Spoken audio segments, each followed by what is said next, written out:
75 सालों से हमारा देश आजाद है, तो फिर आज इस बहस की क्या आवश्यकता है?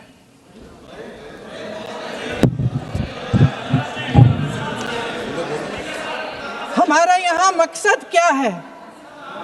जनता से हमें दिया गया दायित्व, जनता का विश्वास, उनके प्रति हमारी जिम्मेदारी, हम किस तरह से इसका इस्तेमाल कर रहे हैं, हमें ये सोचना चाहिए। क्योंकि अब इस मोड़ पर हम इस सदन में अपने राष्ट्रगीत पर भी बहस करेंगे। आपने बहस मांगी है, आपने बहस मांगी है। आप तो इलेक्टोरल रिफॉर्म्स की बहस नहीं मांग रहे थे कि जब तक हम इस पर बहस नहीं करेंगे तब तक उस पर बहस नहीं होगी। इसकी वजह क्या है? इसकी वजह क्या है? हम आज यहाँ ये बहस क्यों कर रहे हैं? हमारा राष्ट्रगीत है, इस पर क्या बहस हो सकती है? हम ये बहस यहाँ आज 2 वजहों से कर रहे हैं।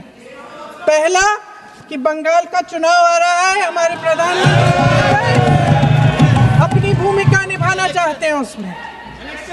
और दूसरी वजह ये है, ये मकसद है, पुरानी मकसद इनकी अध्यक्ष महोदय, कि जिन्होंने स्वतंत्रता की लड़ाई लड़ी, जिन्होंने देश के लिए बड़ी बड़ी कुर्बानियां दी, उन पर सरकार नए आरोप लादने का मौका चाहती है।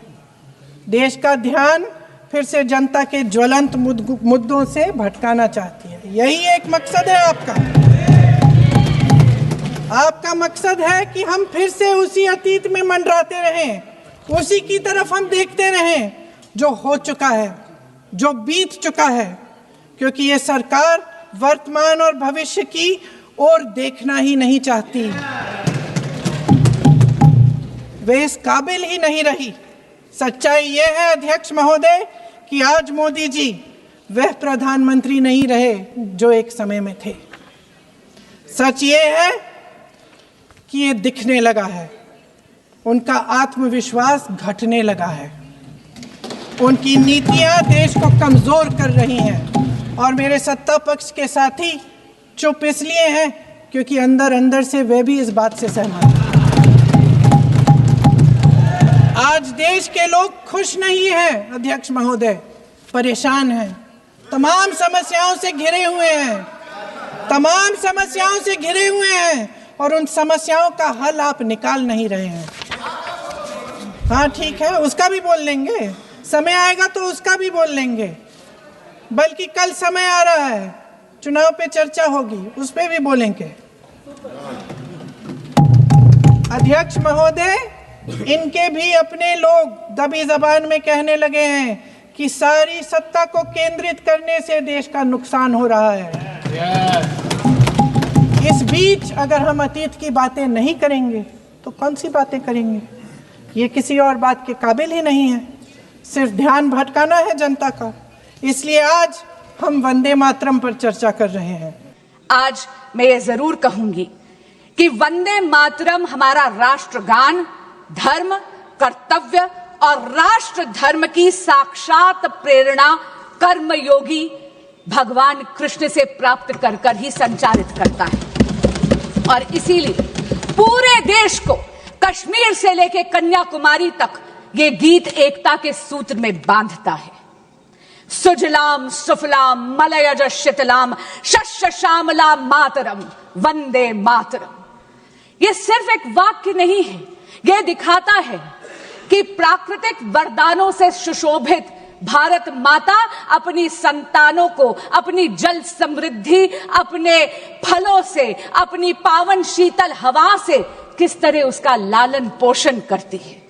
और इसीलिए महोदया, भारत माता हमारे लिए एक अमूर्त अनाम अवधारणा नहीं है, बल्कि मां दुर्गा, मां काली, मां लक्ष्मी, मां सरस्वती का साक्षात जीता जागता स्वरूप है, जो कि शक्ति, साहस, सौम्यता और ज्ञान का रूप है।